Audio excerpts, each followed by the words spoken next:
Hey everyone, welcome to the last video for the Glad Tidings Mystery Quilt Sew Along. So this is the quilt,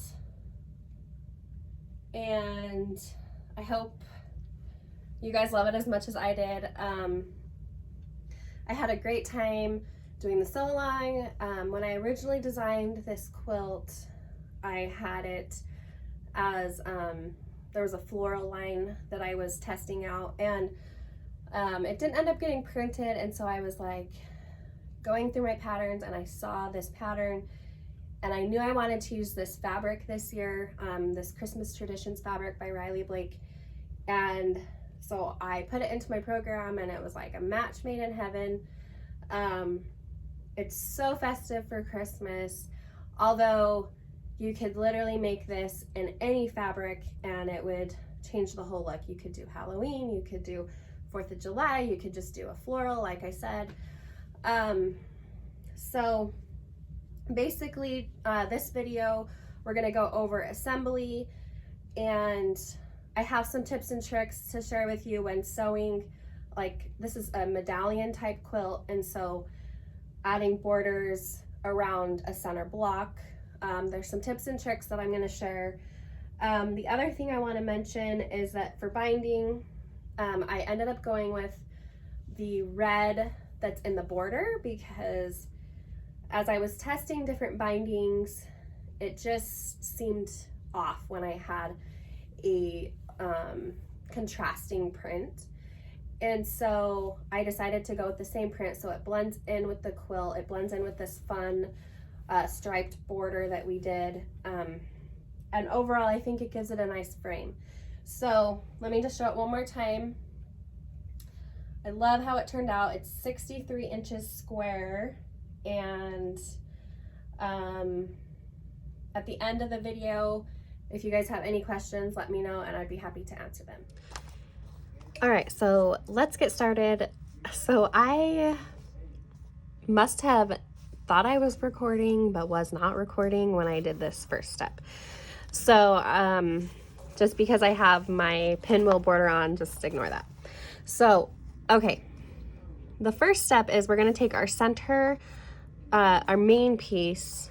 So in a medallion quilt, you have your main center block and then you work around that block with borders, and our center block is this nice big star block, and then you're going to do a U strip left and right side, and then your V strip on the top and bottom, and press. Super simple, really straightforward. So go ahead and do that, and then we will work on our pinwheel border next. All right, so once you have your first border on, we're going to move to the pinwheel border, and I want you to pay attention to your pinwheel borders. So the left and the right border, which are these first two, they start with a red and end with a red.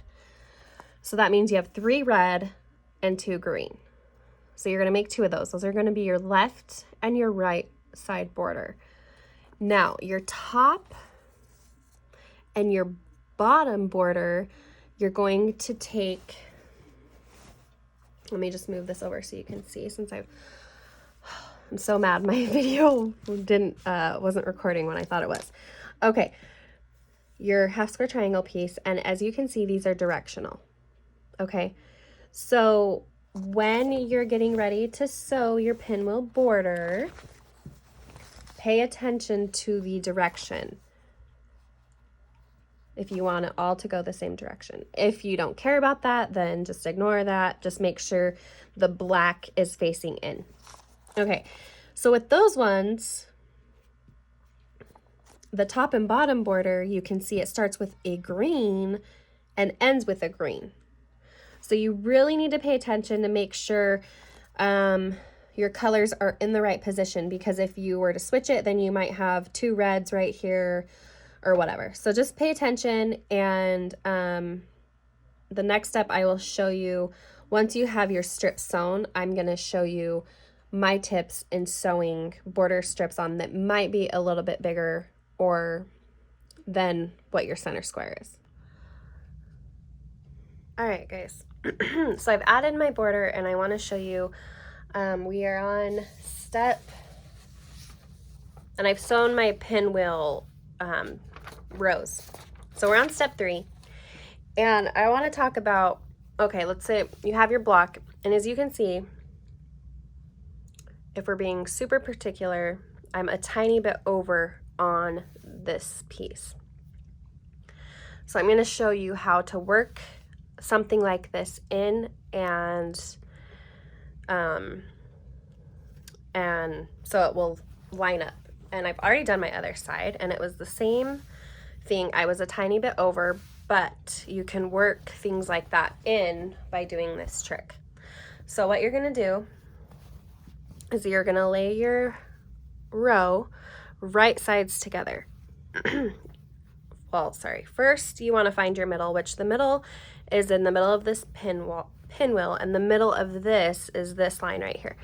So what I'm going to do is I'm going to line up my middle, and I always say this, but I'm usually not a pinner, but for things like this, it's really important to pin because you need to work in some extra fabric. So I'm not stretching it, like I'm not pulling this, I'm just pinning.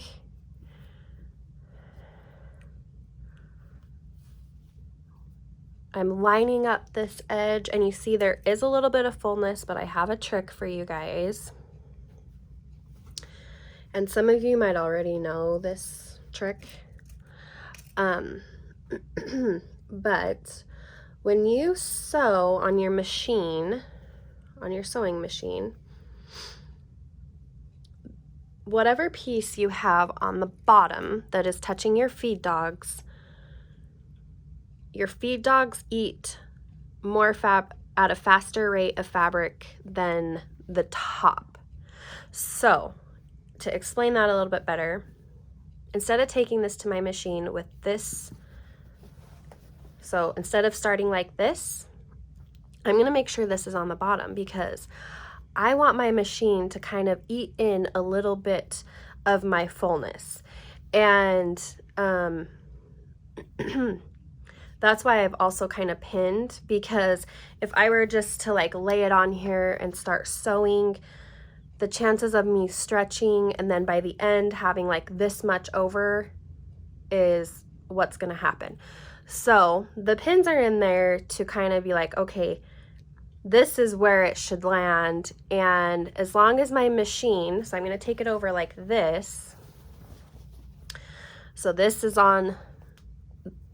part is on the bottom and this is on the top. My machine is going to eat. And this is pretty much true for all sewing machines, unless you're using a walking foot. So your machine's going to eat this piece at a faster rate, so it will work in some fullness. So I'm going to take this over. I'm going to sew. I'm not going to stretch. I'm going to take my time. And if you follow these steps, then if you're a little bit over on your blocks, then this is a way to make it work. All right, so I have all my borders on. I sewed the top and the bottom. I followed the same steps. I started in the middle, made sure to line up these seams right here to make sure I got everything to line up, and I did. So I hope that little tip was helpful. Your next step is step 4. We're going to sew our Y and Z strips all around to make another border. And so after that is when we get our other blocks, our giant pile of half square triangle blocks. And I will apologize again for how many half square triangles are in this, but I feel like the effect that it has is amazing. So it was worth the time and energy trimming all those blocks. So I have both piles of my blocks, and this is where you need to be super careful about placement. You have green corner blocks and black corner blocks, okay? So when you're sewing your rows, this row here is your left and your right side. So you're going to do a green, a black, and a green. And you're going to make 2 of those, okay? So you need 2 green, 2 black for this row, and you need 2 rows, okay? So now that we go to the next step, we need to use 6 blocks. So you're going to do green, green, black, black, green, green. And it's 6 blocks that you sew into a row. And you're also going to have 2 of those. And these will be your top and your bottom. So if I go to the next page, on page 3, we can see our left and our right. So your black pieces with the black fabric, that's what I'm talking about when I say black. So that's the black. This is the green. You want to have those triangles facing out, okay? So I'm going to go ahead and do mine. And okay, so I want to move on to the next step. So right now you should have this whole center part sewn together. Now, the most important part is making sure you measure this, each side. Now, if your sewing was completely perfect, completely on, you should be 48.5 inches. Well, let's be honest, we're not all perfect, and you could be off like 1/2 inch, 1 inch, depending on your seam allowance and any stretching you did. So the biggest thing is measure these sides. Now, if your quilt measures 48.5 inches, I want you, instead of cutting these strips, your O and your R, instead of cutting it 48.5, I want you to cut it 1 inch longer. So you're going to cut 8 49.5 inch red strips and 4 49.5 inch green strips. Now, if your quilt, let's say, measures 49.5, then instead of cutting your strips 49.5, you're going to cut them 50.5. So I just want you to add 1 inch. And the reason I'm having you add 1 inch is because when you piece these, so you've cut these all 49.5 and you've pieced them. When I was talking about your feed dogs and how things don't necessarily piece at the same rate, your top and your bottom fabric, well, that's the case when you're piecing long strips. So I want you to piece these together. You're going to make 4 of these, and then you're going to take your strip, and then you're going to trim it down to the exact size of your side. So if we were perfect, then we would trim this down to 48.5. Okay? Once you have the correct size trimmed, you're going to sew your framed blocks to 2 of your strip sets. So you're going to have 2 of these. Make sure you're paying attention to direction if you have a directional piece, okay? So you're going to take 2 of these strips, sew a block on each side. Now, the final assembly, you're going to take your 2 strips that you did not sew the blocks on, and you're going to sew 1 to each side of your quilt top. Now, to make sure, the best way to do this to ensure your quilt stays square is to start from the center, put your strip, your border strip, right sides together with your quilt, and pin from the center out. This is going to ensure you have a square, or as square as possible, quilt. If you weren't to pin and you were just to go down, chances are you're going to have extra fabric down here at your end that you're going to have to trim off because you did some stretching or whatnot.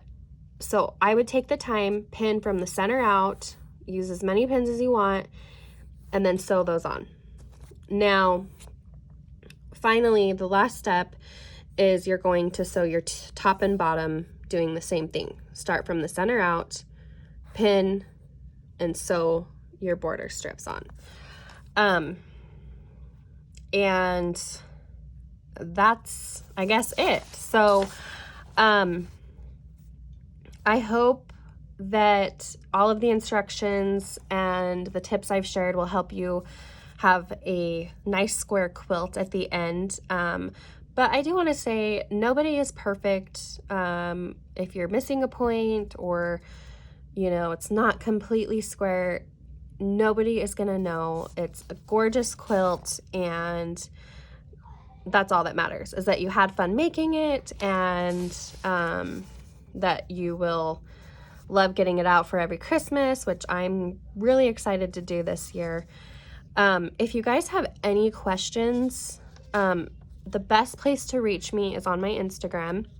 Just send me a DM, and I will be more than happy to answer any questions. So once you have this all done, you're ready to baste, quilt, and bind.